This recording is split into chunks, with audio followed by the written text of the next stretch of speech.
This is lesson 4.1. Graphing quadratic functions. All right, here's warm-up. Students just did this. Match each graph 1 through 6 with its parent function classification. Which function family does this belong to? Okay, what do we think for number 1? What letter? C. Ooh. C. This is our absolute value. Oh, C, yeah. That forms that. I was looking at the wrong one. That V shape. Good. That's absolute value. Ooh, 2. Perhaps a tricky one. Anyone think they know number 2? It is square root. Yeah. It's F. Nice. Yeah. I did too. Why does this one start at 0? What? 0 times 2. Why does it start at 0 and I have nothing over here? Because you can't have negative square root. You can't square negative numbers. Nice job, JT. Yeah.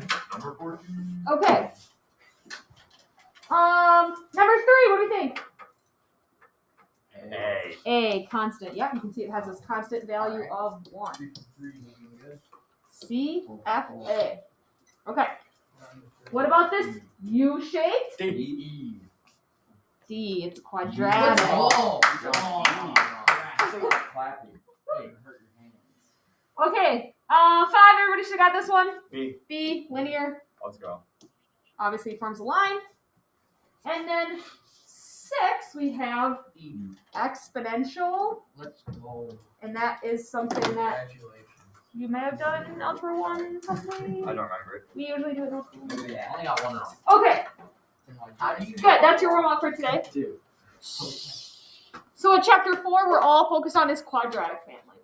So we're going to start with graphing, and we're going to get a bunch of these U-shaped curves. All right, so I'm going to go ahead and let you try and just plug some numbers in. So what makes a function a quadratic function is we have some variable, some independent variable, in this case we're using x, being squared. Okay? So I look at my equation here, I know it's not linear because I see that power of 2, that's what makes this quadratic. All right, so I'm going to show you a really easy way to plug these in your table. Okay, I'm going to pull up my dot cam here. So we have 1/2, go ahead, use parentheses, 1/2, and the first value in my table there, I started off was -2. Now you got to wrap that in parentheses, -2 squared. There's a little square button right below the up caret button. Okay, so we're doing 1/2 times x squared minus 2 times x. So I got to plug -2 in again. So that's my x, minus 2. Lots of 2's here, so lots of negatives. Be careful. Okay, we're going to try that. You should get 4. Make sure you're using the correct subtraction button and negative button when it's appropriate. Okay, then you typed it in wrong. 4. Did you forget to minus 2 at the end? Kayla? Did you remember to subtract 2 at the end? Oh my god. Okay. Now here's the nice thing. I don't know if you know this about your calculator, but you can hit this up arrow. It does the same thing. And you can just change it. Now we want to plug in -1. So let's just change this now to a -1 for all my inputs. Okay, you should get out 0.5. And then you don't have to retype the whole function piece of it. You don't have to type in the 1/2 square. Just go ahead, hit the up arrow, change it. We get 0.5. Oop, wrong one. Mine's being weird.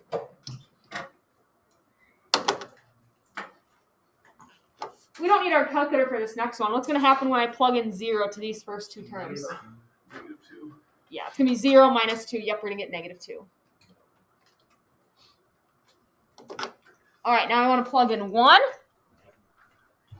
So what I can do here is I can hit the up arrow, and in my work, I can just hit the DEL. That means delete. I can just delete out that negative sign. Delete it out. And now I'm plugging in 1.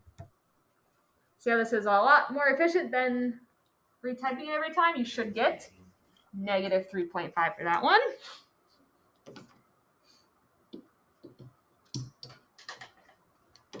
Okay, a few more to go here. Let's plug in a 2. So I can hit my up arrow. Let's change this now to a 2.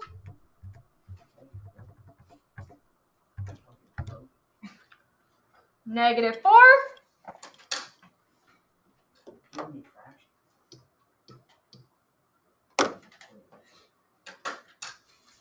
All right, you guys finish up this table quick.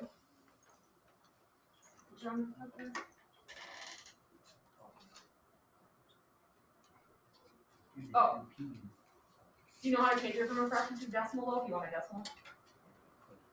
Yep. Okay, you got it. All right, here I got negative 3.5. Here I got negative 2. Here I got half. Here I got 4. If you didn't quite get to trying all those, no worries. You'll get plenty of practice on your homework, but maybe just try at least a couple so you know how to use your calculator. Okay, when you have your table filled out there, go ahead and plot your points. I'll give you about 30 seconds to do that.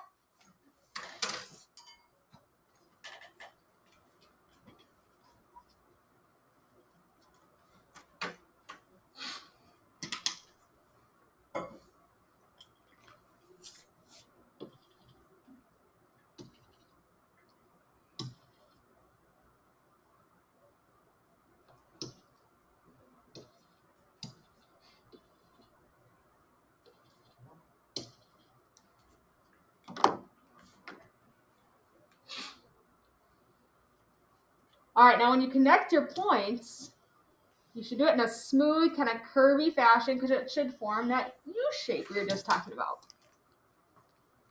Anybody know what this shape is called? Parabola. Yep, and I wrote it right here too.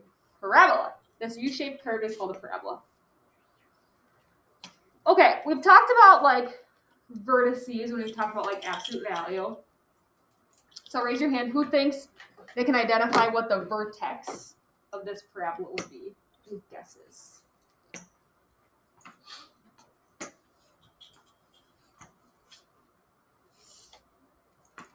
Graydon? -4.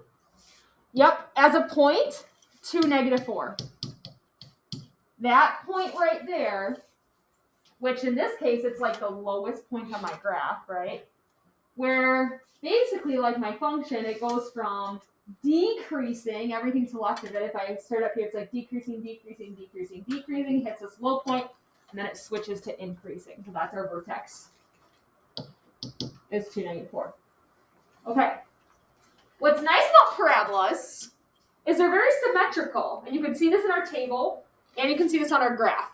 Look at all these like matching values I got like to the left and to the right of my vertex.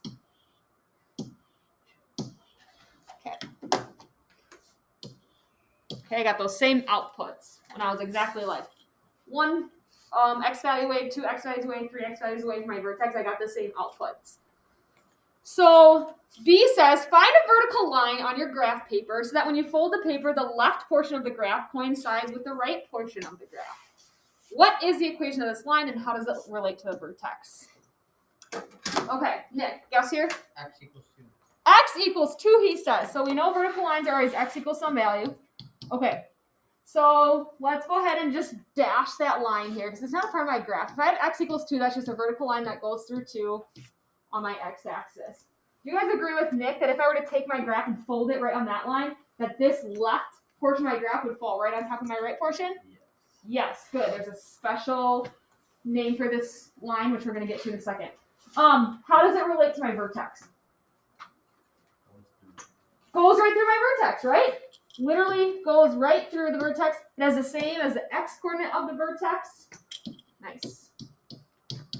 Do you guys remember graphing these in Algebra 1? I don't think we did. Okay, you might not have gotten to it since you guys shut down. Probably like around this time we do this stuff second semester. Okay, that's all right. We'll walk you through it. Okay. So these are what our quadratic functions look like.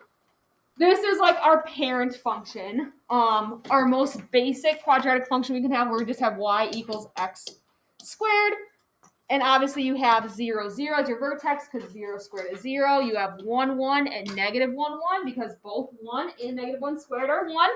You have 2, 4, -2, 4 because both of those squared. -2 and 2 would give you 4.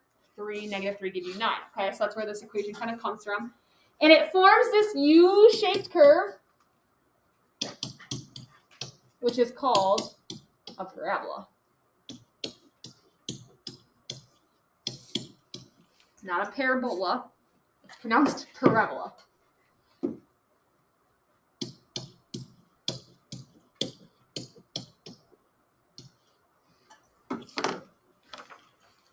So what makes a function quadratic if you have x being squared? Okay, so anytime you see x being squared, it should form a U shape. There's two ways that these graphs can open. They can open up like this, which like we just did that one where it makes, I like to say, like it looks like a happy face. Or they can also open down like so, making a sad face. That's a characteristic. They can open up like this or down like this, sad face. Okay, now here's kind of like the special like vocab. So obviously we have a vertex.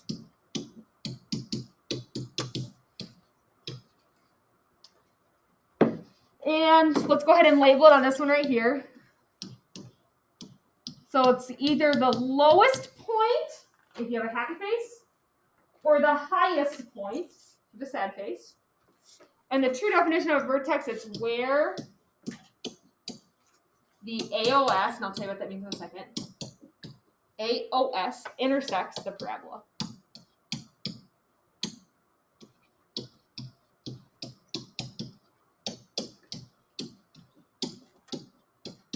Okay.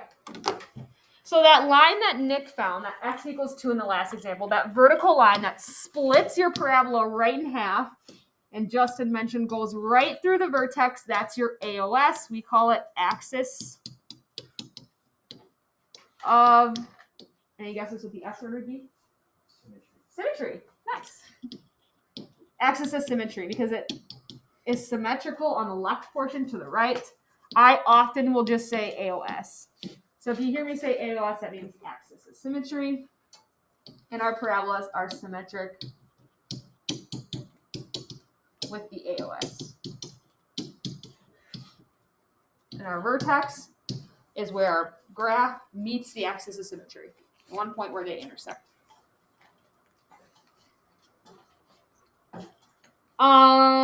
What else do I want to have you write down? Maybe just write in your notes, your axis of symmetry should always be a vertical line. Okay, so it's always x equals something.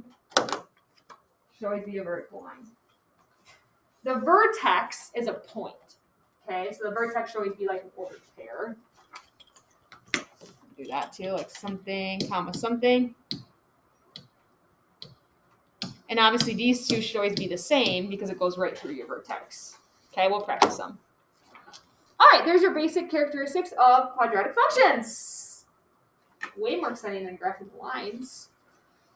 All right, there's kind of like, well, there is 3 forms of quadratic functions, 3 total. Today we're just going to kind of look at 2, but mainly just look at standard form. All right. This first form, which we'll actually work with a little bit later on in the unit, is called vertex form. Now notice how I still have x being squared here, right? I still have x being squared. But this is actually related to transformations. All right. Do you guys remember what a minus, kind of like inside, or a minus or add, a number inside does to your function? Yep. Shifts it horizontally. Do you remember what the plus or minus outside does? Shifts it vertically. So what it's going to do, it's going to take that parent function, which is normally at 0, 0, and it's going to shift it right and left, so it's going to move your vertex around. So this is why it's called vertex form, because you can actually see what the vertex is by just looking at the equation, because you can see the transformations. So the vertex, this is the third bullet point here, this is why it's called vertex form. The vertex is whatever h is, if it shifts right, that's x minus 7 squared, it's going to shift right 7, and then k is the y value, because that's going to shift up or down. That's why we call it vertex form. The axis of symmetry, because it always goes right through the vertex, is going to be x equals, that's the vertical line, x equals whatever the x coordinate of the vertex is, because it always goes right through the vertex. This is the easiest form to graph in, because you're given the most information. The other thing we can look at is this leading coefficient. If that value is positive or greater than 0, however you want to notate it, if that value is positive, that means it's going to open up. Exactly. It's going to be a happy face. And I always say positive people are happy. So if that first number is positive, the parabola is going to open up.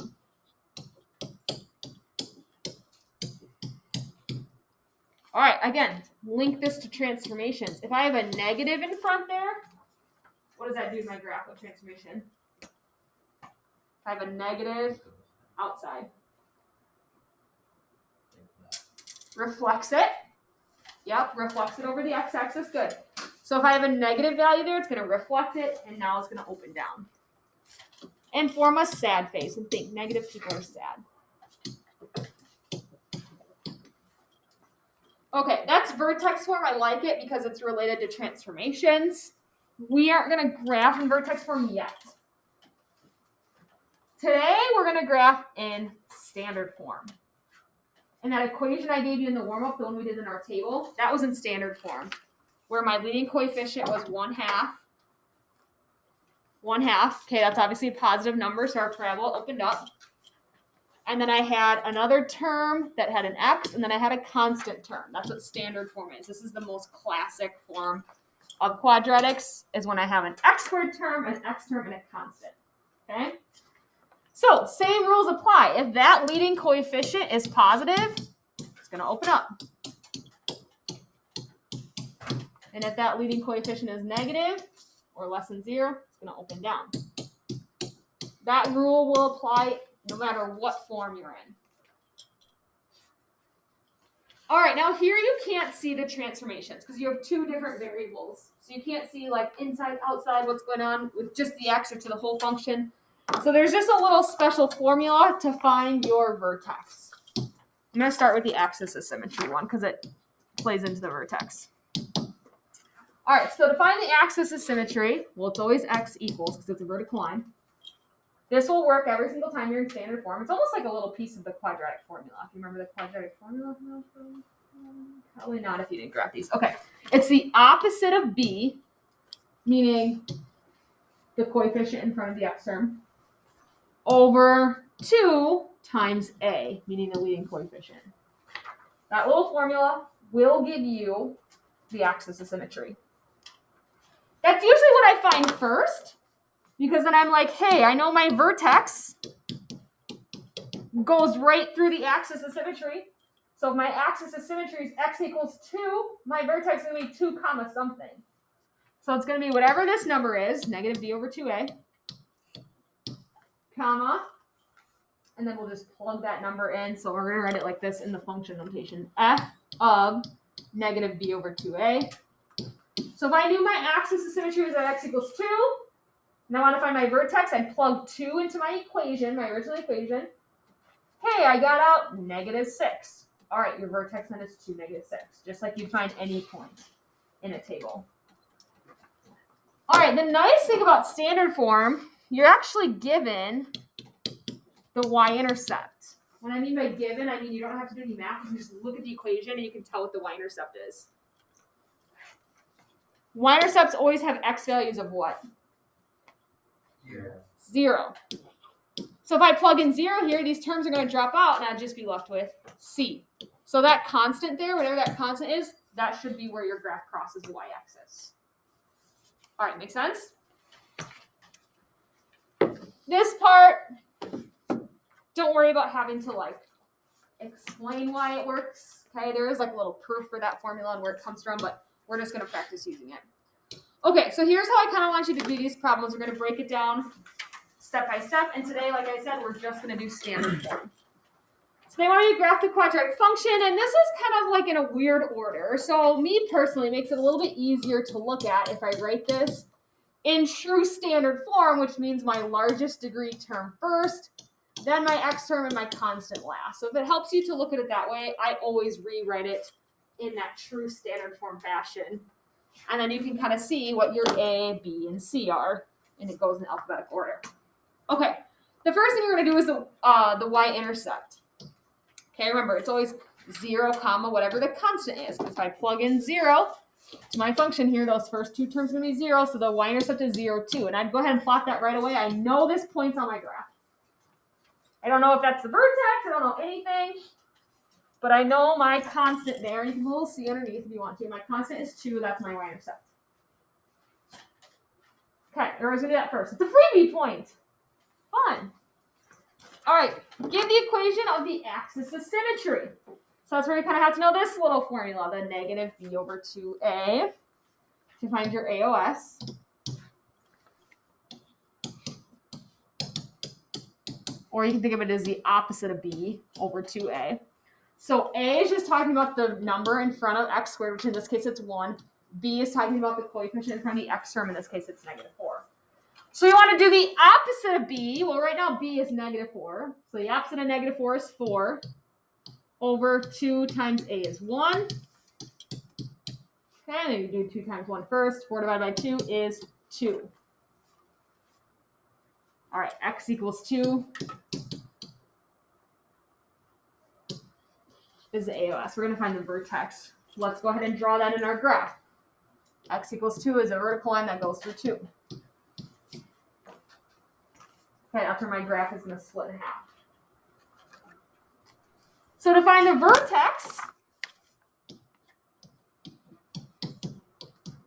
because I know my vertex lies right on my axis of symmetry, or think of it as your axis of symmetry goes right through your vertex, it's going to be 2 comma something. Okay, I know it's 2 comma something. These numbers will always be the same. So to find its output, you just got to find f of 2, which means you just plug 2 in here. All right, so you have 2 squared minus 4 times 2. Oh, I can write it out, I guess. 2 squared minus 4 times 2 plus 2. You get out negative 2. So you know your vertex is 2, negative 2.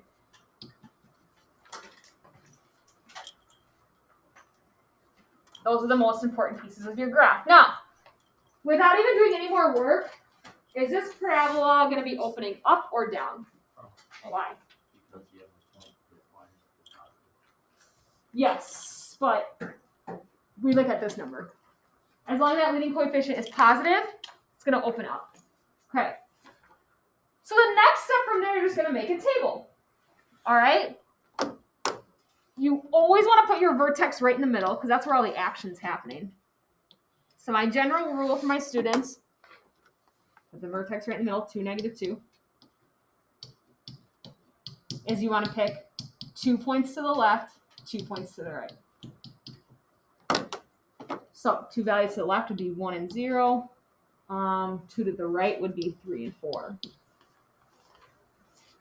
All right, now we already plugged in 0. That's my y-intercept. We got 2. And then from here, you're going to use your calculator just like I showed you in the warm-up. You know, you can keep it with the parentheses, go back and change it. And to save time, so I got negative 1 when I plugged in 1, negative 1 when I plugged in 3, and 2 when I plugged in 4. And with symmetry, folks, with the symmetry here, as long as you put your vertex in the middle, you should see some patterns. Now, this always isn't going to be perfect because your vertex isn't always going to be a whole number.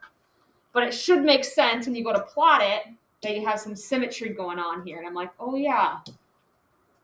That right side looks very symmetric to my left-hand side. Okay, so we're going to graph it. Then, which, make it curvy, make it look like a U, not a V. This is a quadratic, not an absolute value. Oops. All right, now here's the added part. I want you guys to do domain and range that the book doesn't do with our set notation that we've been practicing. Okay. Domain, if you look left to right, no restrictions. My domain is all reals. So you do your set and you just say all real numbers. Or you can do the notation for that, which is that double R. Or you could say, probably even a better way to write this is X, such that X is a value of all real numbers. But this is fine too.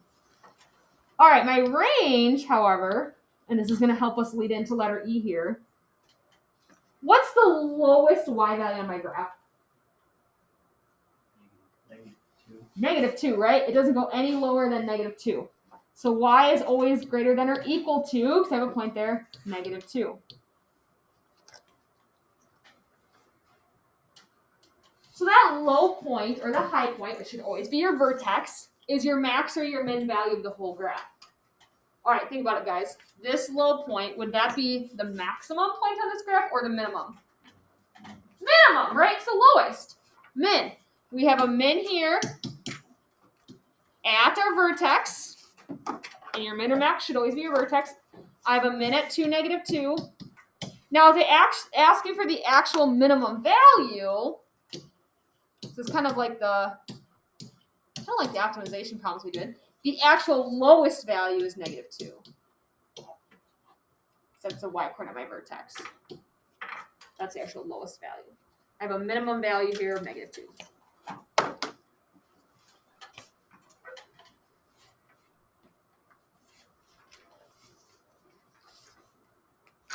Okay. I'll walk you through another one. Oh, sorry. Any questions? These actually aren't too bad to graph because of the symmetry with them. The hardest part's probably just knowing that formula.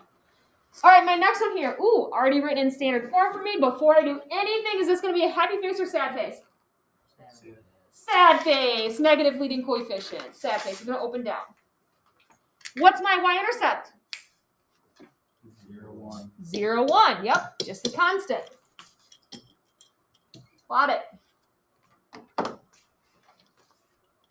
All right.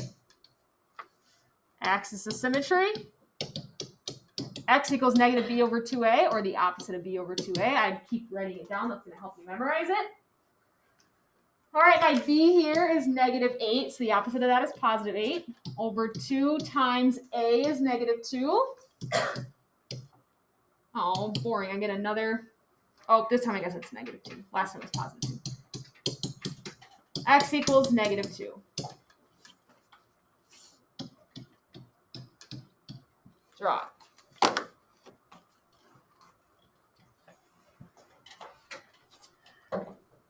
All right, my vertex.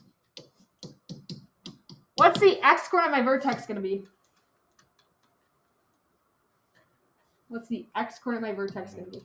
-2. Good. Once you find that, because your vertex always goes right through the axis of symmetry, you know that. All right, so you're just going to plug in -2 into your equation. I'll give you that number here. I got 9. So your vertex is -2, 9, all the way up here.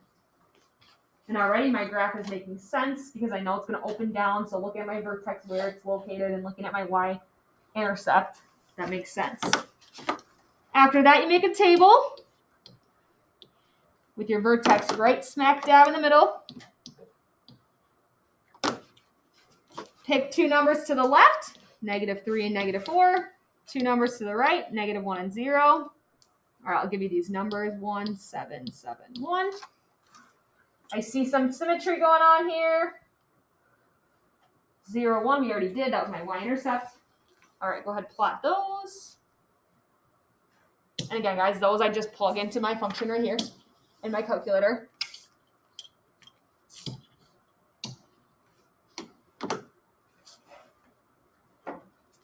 All right, connect the dots in a smooth, curvy fashion. I get a sad face. This is a skinny guy.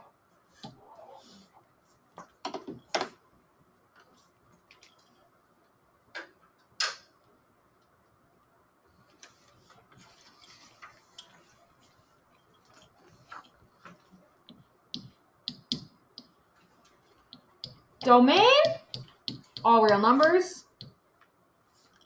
If you're asking yourself, is the domain always going to be all real numbers for this? The answer is yes. There's no restrictions for what we can plug in for x.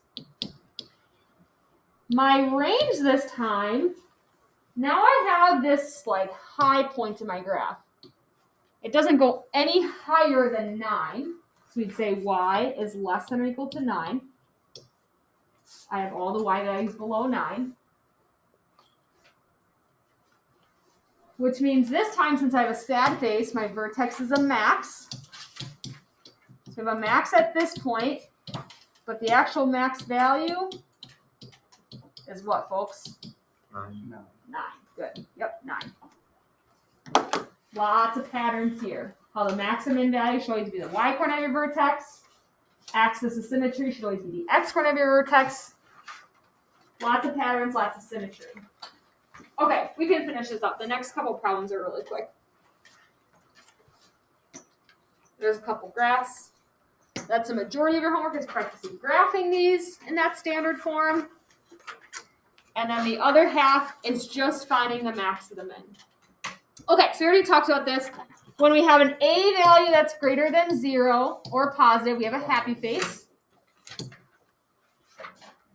If we have an A value, leading coefficient that's negative, we have a sad face.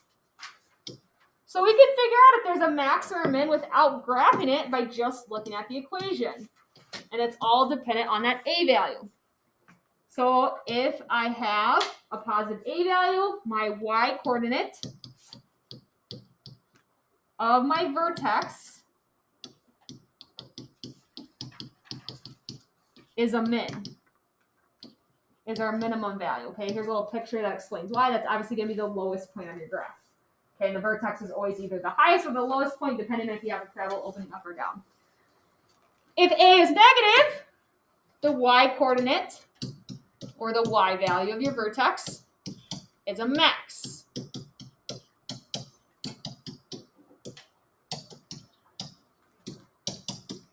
So you're going to be asked to find the max or min value without giving the graph, just giving an equation. And from there, you can actually determine the range too. So you can figure, okay, this is a max, so it doesn't go any higher than 9, etc. All right. Couple examples, and then we're done. Find the min or max value of this equation. All right. Look at my equation as it's me. Happy face or sad face? Happy face. If it helps you to draw a little sketch, you can. All you look here, that first number is positive. Happy face. So is my vertex going to be a max or a min? Min. It's a low point, right? It's a min. You can circle it too if you want. To find the actual minimum value, you want to find the vertex. So you got to do negative b over 2a.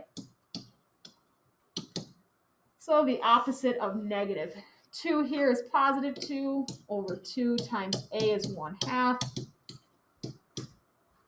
We get 2. Now that's the x coordinate of my vertex. How would I find the y coordinate? Okay, back then. Plug it into the equation. I got to find f of 2.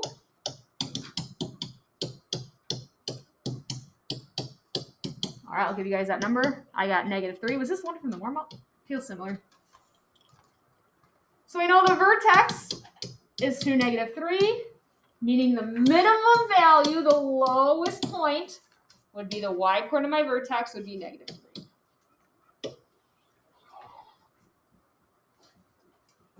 Okay. I think the bell's gonna ring so we can save this one for tomorrow. Does that make sense though? You don't have to do any graphing. We ask you for the highest or lowest point. Think of what the graph looks like. Find your vertex. The highest or lowest point is obviously going to be the y value of vertex. Thanks for watching.